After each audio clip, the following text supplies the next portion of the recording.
Sinong nagbigay sa'yo niyan? Wala ito. Si Kuya Edo. Sinundo ka? Ako.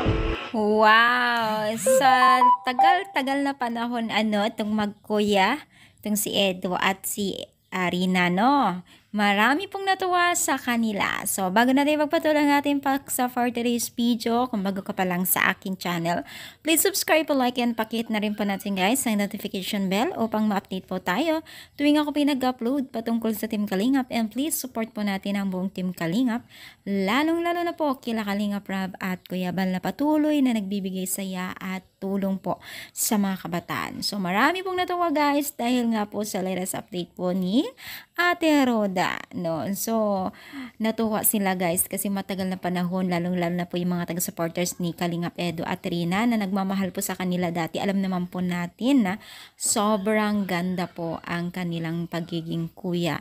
Noong kasagsagan pa itong si Rina na kailangan niya ng tulong po ng Team Kalingap at si Kalingap Edo.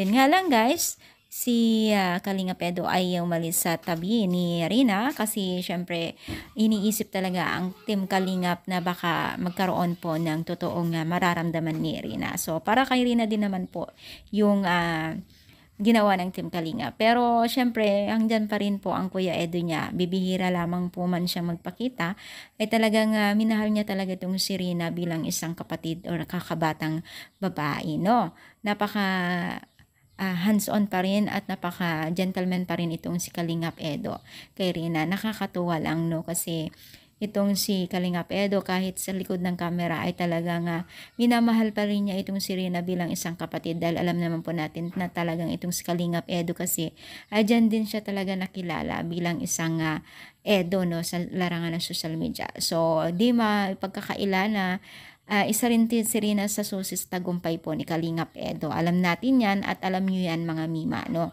Lalo-lalo na po yung mga matagal na pong nagsusuporta sa Team Kalingap. Alam nila yan kung gaano kasikat si Rina at si Kalingap Edo.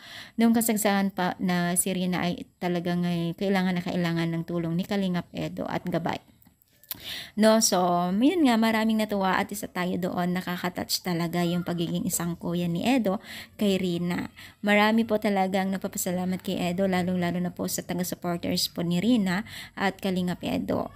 At yun ay sana tuloy-tuloy pa rin ang pagsuporta at yun ay tuloy-tuloy talaga kasi gano'n naman talaga ang Team Kalingap na patuloy pa rin po ang pagbibigay ng kasiyahan sa mga kabataan hanggat kaya po nilang tumulong. So ano sa palagay ninyo? I-comment down dito sa baba kung ano ang inyong palagay, ay kayo ba ay masaya? I-comment down, palike po ang ating video. Thank you so much, more power and God bless po guys.